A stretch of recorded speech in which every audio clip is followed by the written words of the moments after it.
মোহাম্মদপুর বেড়িবাঁধ ৩ রাস্তার মোড়ে আমার সঙ্গে একটি ছিনতাইয়ের ঘটনা ঘটে। আমি তখন কোনো সময় নষ্ট না করে, যেহেতু ঘটনাস্থল থেকে থানা খুবই কাছে, আমি 4 থেকে 5 মিনিটের মধ্যে থানায় চলে আসি। এখানে ডিউটি অফিস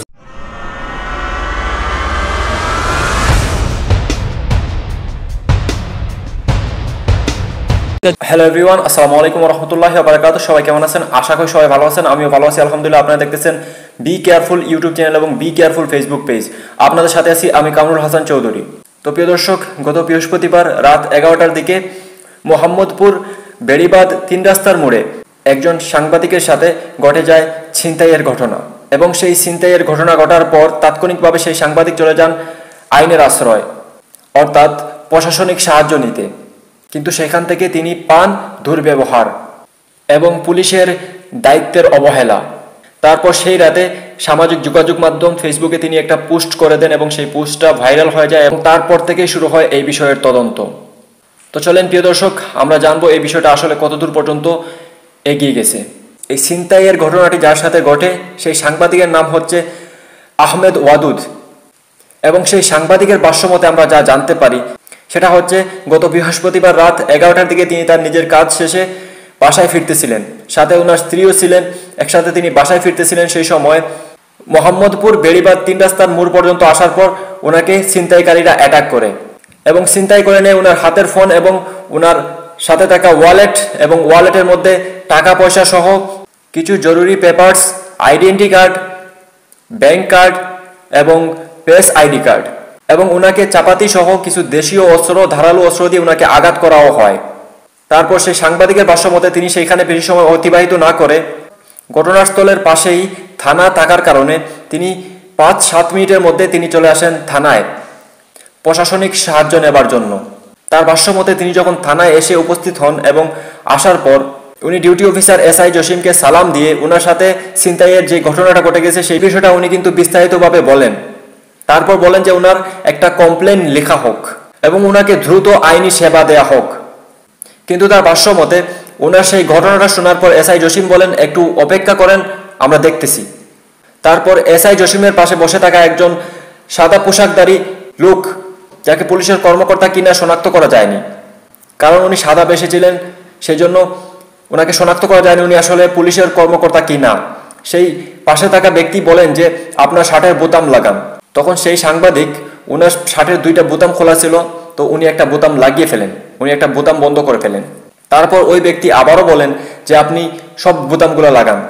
তখন এই সাংবাদিক বলতেছেন যে ওনার শুধুমাত্র টাই বাটনটা খোলা ছিল, শুধুমাত্র এই টাই বাটনটা খোলা ছিল, এই টাই বাটনটা উনি লাগাননি। আর এটা স্বাভাবিকভাবে প্রতিটা মানুষই টাই বাটনটা লাগায় না, একমাত্র যখন মানুষরা টাই পরে তখন কিন্তু এই টাই বাটনটা লাগায়, তো তিনি টাই বাটনটা লাগাননি। তারপর সেই সাংবাদিকের ভাষ্যমতে কয়েক মিনিট পর, 2 থেকে 5 মিনিট পর কিন্তু সেই এসআই জসিম বলেন যে এখন থানায় অভিযোগ লেখার মতো কোনো ব্যক্তি নেই। তখন সাংবাদিক বলেন যে আমার অভিযোগটা আমি নিজেই লিখে দিব, আপনি আমাকে একটু কাগজ আর একটা কলম দেন। তখন এসআই জসিম ওনাকে কাগজ দেন ঠিকই, কিন্তু কলম দেন না, বলেন যে আমাদের কাছে অতিরিক্ত কলম নেই। তারপর সাংবাদিক বলতেছেন যে ওনার নিজের স্ত্রী নিজের ব্যাগ থেকে একটা কলম খুঁজে ওনাকে দেন।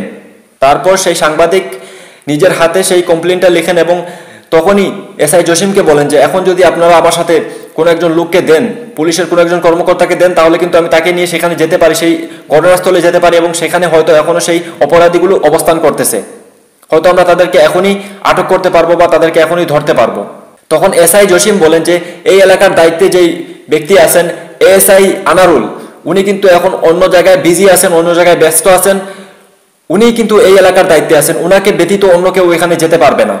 তখন সাংবাদিক বলেন, উনি আবারও বলেন যে কাউকে ওনার সাথে দেয়া হোক। তখন আবারও এসআই জসিম বলেন যে এসআই আনারুল ব্যতীত ওই জায়গায় আর কেউ যেতে পারবে না, এটা ওনারই এলাকা, উনি ওইখানে যেতে পারবেন। তারপর সেই সাংবাদিক ওনার থেকে কোনো রকম সাহায্য না পেয়ে উনি সরাসরি চলে যান অফিসার ইনচার্জের রুমে, এবং সেখানে গিয়ে দেখেন যে অফিসার্স ইনচার্জের চেয়ারে বসে আছেন একজন সাদা পোশাকধারী ব্যক্তি। তারপর তিনি ভাবেন হয়তো ইনিই অফিসার্স ইনচার্জ। তারপর তিনি তার সাথে কথা বলেন, এবং সাংবাদিকের ভাষ্যমতে অফিসার্স ইনচার্জের নাম ইফতেখার হাসান। তো তারপর সাংবাদিক ওনার সাথে ঘটে যাওয়া পুরো ঘটনাটাই আবারও খুলে বলেন অফিসার্স ইনচার্জের কাছে।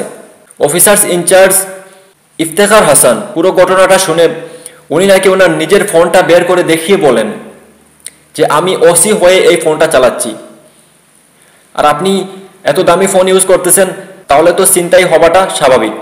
সাংবাদিক এই কথায় কোনো প্রতিক্রিয়া না দেখিয়ে উনি আবারও বলেন যে আমাকে জরুরি কোনো সাহায্য দেওয়া হোক। তখন অফিসার্স ইনচার্জ ইফতেখার হাসান নিজের ফোন দিয়ে এএসআই আনারুলকে ফোন করেন। এএসআই আনারুলকে ফোন করে বিষয়টা জানান এবং এএসআই আনারুলের নাম্বারটা এই সাংবাদিককে দেন এবং বলেন যে উনি যাতে এএসআই আনারুলের সাথে গিয়ে সাক্ষাৎ করেন এবং আল্লাহ করিম মার্কেটের সামনে গিয়ে অপেক্ষা করার জন্য এএসআই আনারুলের। তারপর সাংবাদিক সেখানে চলে যান এবং ওইখানে গিয়ে অপেক্ষা করেন। তারপর এএসআই আনারুলের সাথে যোগাযোগ করে কয়েকটা লোকেশন চেঞ্জ করে তারপর এএসআই আনারুলের সাথে দেখা হয়। এএসআই আনারুলের সাথে দেখা হওয়ার পর এএসআই আনারুল ওনাকে পুলিশের গাড়িতে বসিয়ে ওনাকে ওনার স্ত্রীকে একসাথে নিয়ে উনি চলে যান ঘটনাস্থলে। ঘটনাস্থলে যাওয়ার পর উনি ঘটনাস্থলে পৌঁছার কিছুক্ষণ আগে উনি ঘটনাস্থলে পৌঁছার একটু আগে গাড়ি ব্রেক করেন এবং সেখানে থেমে যান। ওইখানেই এএসআই আনারুল গাড়ি থেকে নেমে রাস্তার ওই পাশে চলে যান, অপর দিকে চলে যান অন্য ডিরেকশনে। সেখানে যাওয়ার পর কয়েক মিনিটের মধ্যে 2-1 মিনিটের মধ্যে উনি ফিরে আসেন। ফিরে আসার পর উনি সাংবাদিককে বলেন যে ওইখানে কিছু লোক গাঁজা খাইতেছিল, আমি ওদেরকে পিটিয়ে আসলাম। এই কথারও কোনো প্রতিক্রিয়া না দিয়ে সাংবাদিক বলেন যে চলেন আমরা ঘটনাস্থলের দিকে যাই। তারপর যখন ওনারা ঘটনাস্থলের দিকে যাচ্ছিলেন তখন দূর থেকে দেখতে পেলেন যে ওইখানে আসল আসামিগুলা অর্থাৎ সেই ছিনতাইকারীগুলো ওইখানে বসে আছে এবং তাৎক্ষণিকভাবে সেই সাংবাদিক ওই ছিনতাইকারীগুলোকে শনাক্ত করতে পারেন। উনি এএসআই আনারুলকে বলেন যে এরাই ছিল, এদেরকে আটক করুন। কিন্তু ওনার কথায় কোনো প্রতিক্রিয়া না দিয়ে এএসআই আনারুল নিজের কোমরে হাত দিয়ে দাঁড়িয়েছিলেন। ওনার সাথে যে কনস্টেবলগুলো ছিল, 4 জন কনস্টেবল ছিল, ওনারাও কিন্তু ওইখানে দাঁড়িয়েছিলেন। এক পর্যায়ে ওই সাংবাদিক আর ওনার স্ত্রী নিজেরাই কিন্তু অপরাধীদের ধাওয়া করার চেষ্টা করেছিলেন। পুলিশকে দেখে সেখান থেকে অপরাধীগুলো পালিয়ে যায়। তারপর ফিরে এসে সাংবাদিক এএসআইকে বলেন যে আপনি তো কোনো প্রতিক্রিয়াই দেখালেন না। এই ক্ষোভটা উনি জানান এএসআইকে। জানানোর পর ওনারা ওইখান থেকে চলে যান। তারপর রাতে উনি পুরো বিষয়টা নিয়ে একটা ফেসবুক পোস্ট করেন এবং সেই ফেসবুক পোস্টটা সকাল হতে হতেই ভাইরাল হয়ে যায়। সেখানে নানান লোক নানান মন্তব্য করে এবং সেই বিষয়টা কিন্তু প্রশাসনের চোখে পড়ে এবং তাৎক্ষণিকভাবে প্রশাসন আবারও কাজে লেগে পড়ে এবং সেই আসামিদেরকে গ্রেফতার করে। সেই আসামিদের মধ্যে 3 জন আসামিকে গ্রেফতার করে এবং সেই ছিনতাইকৃত মোবাইলটা উদ্ধার করা হয় এবং জাজ কমিটি বসানো হয় এবং যারা মিসবিহেভ করেছে, যেই পুলিশ কর্মকর্তাগুলো মিসবিহেভ করেছে তাদের মধ্য থেকে 4 জনকে প্রত্যাখ্যান করা হয়েছে। তাদের মধ্যে আছেন sub inspector Jasim, ASI Anarul এবং 2 কনস্টেবল। কিন্তু সেই অফিসার ইনচার্জ অর্থাৎ ওসি ইফতেখার হাসান কিন্তু এখনো নিজের জায়গায় বহাল আছেন এবং তিনি এখন সামাজিক যোগাযোগ মাধ্যমে কিছু বক্তব্য দিতেছেন, মিডিয়ার সামনে কিছু বক্তব্য দিতেছেন। এই বক্তব্যগুলোতে তিনি এটাই বুঝাইতে চাইতেছেন যে বিভিন্ন জায়গার বিভিন্ন বুলি হয়ে থাকে, বিভিন্ন জায়গার বিভিন্ন ভাষা হয়ে থাকে, সেই বিভিন্ন ভাষায় এবং এক এক জায়গার এক এক লোকের এক এক ভাষা হয়ে থাকে। তো বিভিন্ন জায়গার লোক এখানে একত্রিত হয়ে কাজ করতেছে, সেই ক্ষেত্রে বিভিন্ন দেশের বিভিন্ন বুলি হয়ে থাকে। সেই ক্ষেত্রে সেই কথা থেকে নিজের ভাষায় কথা বলায় সেখান থেকে সাংবাদিক ধরে নিয়েছেন আসলে এটা মিসবিহেভ, কিন্তু এটা আসলে মিসবিহেভ হয়নি। ওনাকে বোঝানোর জন্য বিভিন্ন ভাষায় কথা বলা হয়েছে যাতে করে উনি বুঝতে পারেন, কিন্তু উনি এটাকে মিসবিহেভ ধরে নিয়েছেন এবং বিভিন্ন জনের বিভিন্ন লোকের বিভিন্ন মেজাজ হয়ে থাকে, সেই মেজাজে কথা বলে থাকে, কিন্তু ওনাকে সাহায্য করার চেষ্টা করা হয়েছে কিন্তু উনি সেটাকে মিসবিহেভ ধরে নিয়েছেন। উনি নিজের সাফাই গাইতেছেন। তো প্রিয় দর্শক, প্রশাসনকে রাখা হয়েছে সমাজের অপরাধ দমনের জন্য, অপরাধীদেরকে অতি সত্বর গ্রেফতার করার জন্য এবং বিপদগামীদের অতি সত্বর সাহায্য দেওয়ার জন্য। তো সেখানে একজন সাংবাদিক গিয়ে এরকম অভিযোগ দিয়ে নিজের অভিযোগ করার পর সেখান থেকে কোনো প্রতিক্রিয়া পায়নি।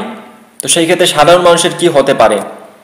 তো যাই হোক, আমরা জানতে পেরেছি ইতিমধ্যে সেই বিষয়টা নিয়ে তদন্ত চলতেছে এবং 4 জনকে ইতিমধ্যেই প্রত্যাখ্যান করা হয়েছে। তো প্রশাসন নিজের কাজ করতেছে। আরও একটা বিষয় আমি এখানে লক্ষ্য করেছি যে বলা হয়েছে যে সেখানে রাইটার নেই, অভিযোগ লেখার মতো লোক নেই। অন্য কোনো একজন লোক যদি অভিযোগটা লিখে ফেলে তাতে কি ওনার দায়িত্বটা চেঞ্জ হয়ে যাবে, নাকি ওনার চাকরি চলে যাবে, নাকি ওনার হাতটা ভেঙে যাবে?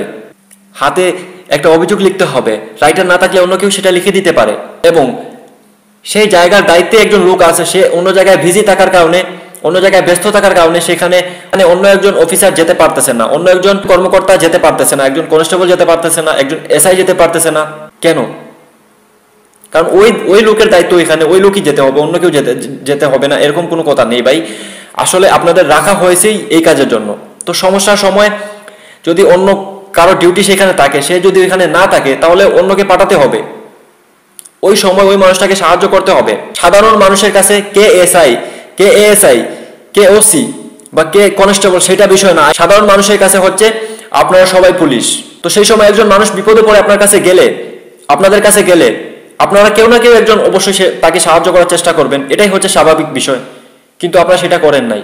তো সেই ক্ষেত্রে এখানে এই পুলিশ কর্মকর্তাদের অনেক ঘাটতি আছে, সেটাকে খতিয়ে দেখা হোক এবং সেটা বিষয়ে তদন্ত করা হোক। তো সেই বিষয়ে অলরেডি তদন্ত চলতেছে এবং অবশ্যই 4 জনকে অলরেডি প্রত্যাখ্যান করা হয়েছে এবং আরও তদন্ত করে যারা দোষী আছে তাদেরকে সাজা দেওয়া হবে বা তাদেরকে আইনের প্রসেসিংয়ের মাধ্যমে যেটা সম্ভব সেটা করা হবে। এবং ইতিমধ্যে 3 জন আসামিকে গ্রেফতার করা হয়েছে এবং ছিনতাইকৃত মোবাইলটাকেও উদ্ধার করা হয়েছে, আমরা এতটুকু জানতে পেরেছি। তো প্রিয় দর্শক, সবসময় সাবধান থাকবেন, সতর্ক থাকবেন এবং সবসময় নিজের খেয়াল রাখবেন, পরিবারের খেয়াল রাখবেন, সতর্কতা অবলম্বন করবেন। ভালো থাকবেন, সুস্থ থাকবেন, দেখা হবে নেক্সট এপিসোডে। ততক্ষণ নিজের খেয়াল রাখুন, পরিবারের খেয়াল রাখুন এবং ভালো থাকুন, সুস্থ থাকুন। আল্লাহ হাফিজ। আসসালামু আলাইকুম ওয়া রাহমাতুল্লাহি ওয়া বারাকাতুহু।